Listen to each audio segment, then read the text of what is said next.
사랑하는 고양이를 쓰다듬으며 그 보송보송한 털결을 느끼고 있을 때 사실 당신이 만지고 있는 것은 사랑스러운 고양이가 아니라 텅 빈 공간입니다.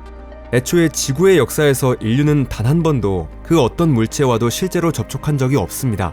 설령 오래된 중세시대의 한 기사가 검으로 다른 기사의 두개골을 산산히 내리쳤다 해도 그 검이 가르고 있었던 것은 끝까지 따지고 보면 결국 허공이었습니다. 검을 이루는 원자와 두개골을 이루는 원자는 결코 직접 맞닿은 적이 없었던 것입니다. 물론 당사자에게는 그런 사실이 조금도 위로가 되지 않겠지만요. 이제 그건 물리학이 아니라 생리학의 영역이겠죠. 여러분 안녕하세요. 오늘은 물리학 이야기를 통해 우리는 평생 단 한 번도 물체에 실제로 닿은 적이 없는데도 왜 그것들의 단단함을 느끼는지 하나하나 풀어보려 합니다. 푹신한 깃털 이불 위에서는 편안히 잠들 수 있으면서도 지하 감옥의 돌바닥 위에서는 그러기 어려운 이유 역시 바로 거기에 있죠. 토픽에 오신 것을 환영합니다. 그럼 지금부터 바로 시작해볼게요.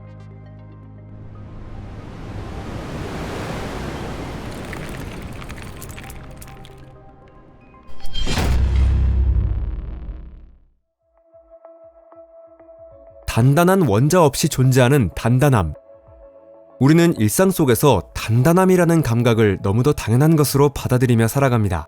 단단한 것과 부드러운 것은 금세 구분해낼 수 있고 책상이나 바닥, 베개에 손을 댔을 때 어떤 촉감이 전해질지도 너무나 자연스럽게 알고 있으면서도 왜 그렇게 느끼는지에 대해서는 평소에 거의 생각해보지 않습니다. 손으로 만졌을 때 물체의 표면이 밀려나지 않고 저항하는 것, 그것이 곧 단단함이라고 우리는 아주 자연스럽게 여깁니다. 그러나 원자의 세계로 들어가면 이런 생각은 더 이상 통하지 않게 되죠. 원자는 우리가 흔히 그리는 것처럼 작고 단단한 구슬이 아닙니다. 원자는 중심에 있는 원자핵과 그 주위를 둘러싼 전자구름으로 이루어져 있는데 그 전자구름과 원자핵 사이의 거리는 원자핵 크기의 수천 배에 이릅니다. 자주 쓰이는 비유이지만 만약 원자핵을 사과만한 크기로 확대한다면 전자구름은 무려 10km나 떨어진 곳에 존재하게 되죠. 따라서 우리가 손을 물체에 가까이 가져갈 때 상호작용을 시작하는 것은 손과 물체의 원자핵이 아닙니다. 원자핵 끼리는 애초에 서로 매우 먼 거리를 유지한 채 떨어져 있기 때문이죠. 실제로 서로 작용하는 것은 전자구름과 전자구름입니다. 그렇다면 이 전자구름이란 도대체 무엇일까요? 원자핵 주위를 작은 입자가 빙글빙글 돌고 있는 모습은 아닙니다. 전자구름은 그보다 훨씬 더 붙잡기 어려운 존재죠. 원자 안의 전자는 공간의 일정한 범위에 걸쳐 번져있는 파동으로 퍼져 존재합니다. 다시 말해 물체가 서로 가까워질 때 일어나는 일은 전자의 파동끼리 겹쳐지며 서로 간섭하기 시작하는 현상입니다. 그렇다면 여기서 가장 큰 의문이 떠오르는데요. 도대체 이 어디에 단단함이 있다는 걸까요? 억지로 밀어넣으면 전자구름을 짓눌러 원자핵끼리 접촉하게 만들 수 있지 않을까? 그렇게 생각할지도 모르겠네요. 이론적으로는 분명 가능합니다.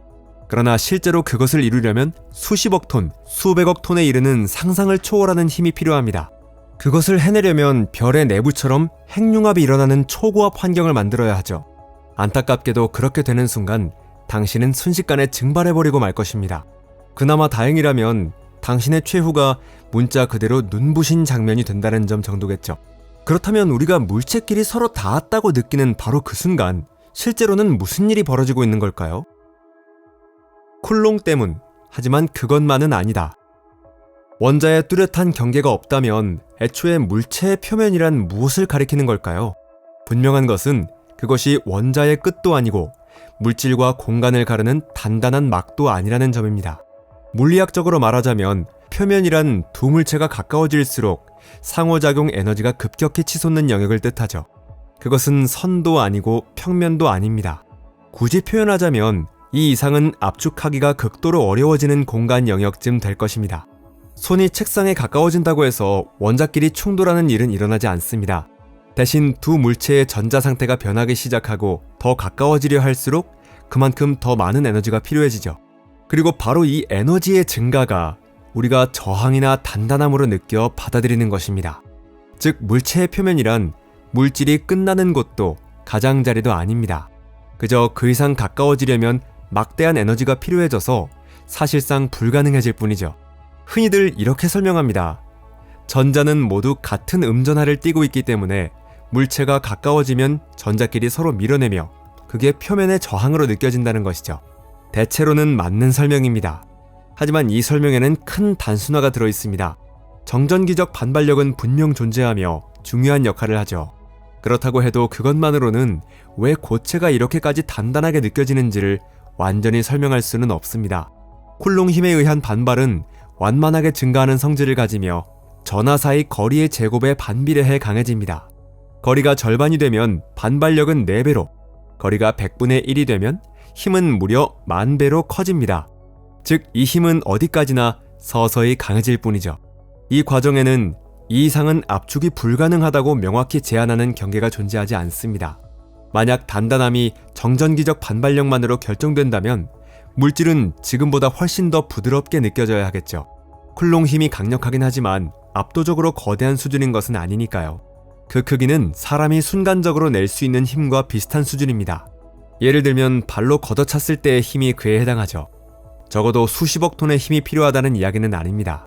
그러니 정말 그것뿐이라면 신음소리를 내면서라도 벽을 움푹하게 만들 수 있었어야 합니다. 고체란 촘촘하긴 해도 어느 정도는 변형 가능한 구조처럼 느껴져야 하겠죠. 그런데 현실은 다릅니다. 고체는 압축에 강하게 저항하며 큰 힘을 가해도 형태를 단단히 유지하죠. 이 차이는 쿨롱 힘이 지배적인 역할을 하는 플라스마나 이온화 기체와 고체를 비교해보면 확실히 드러납니다.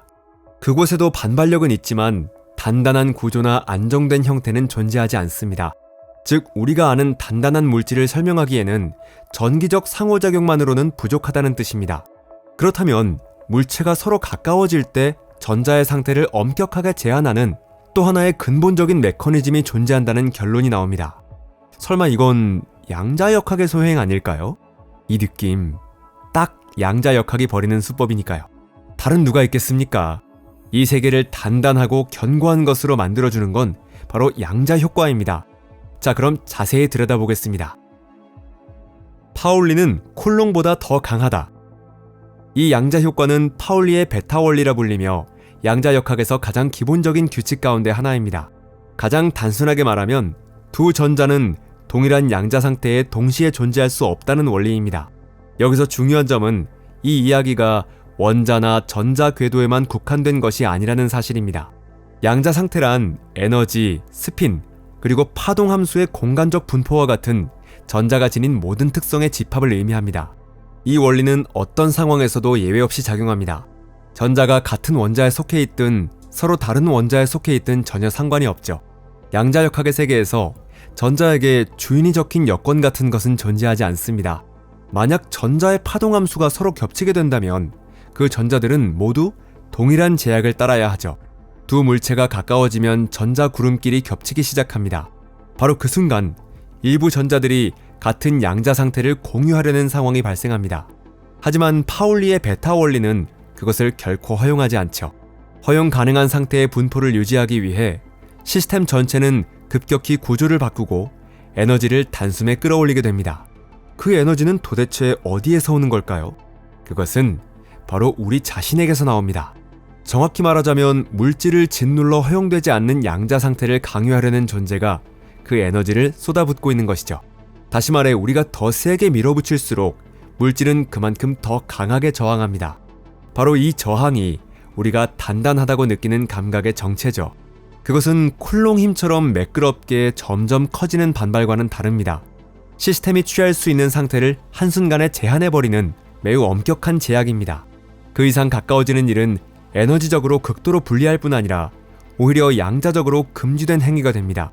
그렇기에 단단함이라는 성질은 양자의 세계가 우리에게 건네준 선물과도 같죠. 양자 세계가 전자 상태의 겹침을 금지해주고 있는 셈입니다.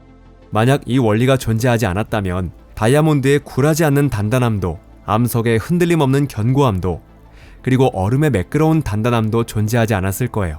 결국 우리가 느끼는 저항이란 물질이 특정한 구성을 취할 수 없기 때문에 나타나는 일종의 거부 반응입니다. 정전기적 상호작용과 파울리의 베타 원리, 바로 이 두 가지가 결합함으로써 원자들이 서로 직접 맞닿지 않은 채로 형성되는 흔들림 없고 거의 돌파가 불가능한 하나의 벽으로서 존재하는 단단함이 만들어지는 것입니다. 부드러움은 우주의 죽음이다. 단단한 세계가 마음에 들지 않으신가요? 좀 더 부드러운 편이 좋으신가요? 솔직히 말해 단단함이 언제나 좋은 것만은 아니죠. 그렇다면 한번 가정해 보자고요. 파울리의 베타 원리를 제거해버리면 어떤 일이 벌어질까요? 다른 조건은 모두 그대로 둔 채 전자의 전하도, 전자기력도, 운동 법칙도 아무것도 바꾸지 않습니다. 단 하나 달라지는 것은 전자가 서로 다른 양자 상태를 굳이 취하지 않아도 된다는 점뿐입니다. 그렇게 되면 전자는 같은 상태에 얼마든지 모여도 되는 입자처럼 행동하기 시작합니다. 그리고 그 사실 하나만으로도 세계의 모습은 뿌리부터 뒤바뀌죠. 보통의 원자에서 전자들이 에너지 준위에 따라 줄지어 배열되어 있는 이유는 파울리의 원리에 의해 모두가 동일한 최저 에너지 상태로 떨어지는 것이 금지되어 있기 때문입니다. 나중에 들어오는 전자일수록 더 높은 에너지 준위로 밀려 올라가고 그로 인해 원자의 크기와 구조 그리고 화학적 성질이 결정됩니다. 이 제약이 사라진다면 더 이상 에너지 준위를 나눌 필요도 없어집니다. 원자 안의 모든 전자는 가장 낮은 에너지 상태로 한꺼번에 몰려들어 핵 바로 곁까지 바짝 달라붙게 될 것입니다. 그렇게 되면 우리가 알고 있는 원자는 더 이상 존재할 수 없죠. 그것은 곧 원자 물리학 자체의 종말을 의미합니다. 멘델레예프의 주기율표도 의미를 잃고 원소들 사이의 화학적 차이 역시 거의 사라지고 말 것이기 때문이죠. 화학 결합도 분자도 서로 다른 성질을 지닌 물질 그 자체도 더 이상 존재할 수 없게 됩니다. 물질은 가장 근본적인 차원에서부터 구조를 잃어버리게 되는 것이죠. 그러나 그 영향은 거기서 멈추지 않습니다. 파울리의 원리는 천체 물리학에서도 지극히 중요한 역할을 하죠. 이것이 없다면 별 내부에서 중력과 균형을 이루는 전자축 퇴합이 생겨날 수 없습니다. 별들은 안정된 형태를 유지하지 못하게 되고 그 존재 자체가 불가능해질 것입니다. 파울리의 원리가 없는 세계에서는 안정된 원자도 우리가 아는 별도 그리고 진화를 이룰 수 있을 만큼 오래 지속되는 구조체도 존재할 수 없습니다. 우주는 극도로 밀집된 원시적 상태에 짓눌려버리거나 아니면 질서도 구조도 없는 혼돈의 입자 집합으로 그저 흩어져 있었을 것입니다. 다시 말해 파울리의 베타 원리는 복잡한 우주의 존재를 가능하게 만드는 근본적 메커니즘 가운데 하나죠. 이 원리가 없다면 우리가 아는 물질도, 화학도, 별도, 심지어 관측자가 태어날 수 있는 환경조차 존재하지 못했을 거예요. 결국 우리의 세계는 단단하게 존재하느냐 아니면 아예 존재하지 않느냐 둘 중 하나인 셈입니다. 정말이지 예외가 없는 보편적인 사실 아닐까요? 오늘 영상이 좋으셨다면 좋아요를 눌러주시고 친구들에게도 꼭 공유해주세요. 여러분 시청해주셔서 감사합니다. 그럼 다음 영상에서 다시 뵙겠습니다. 안녕히 계세요.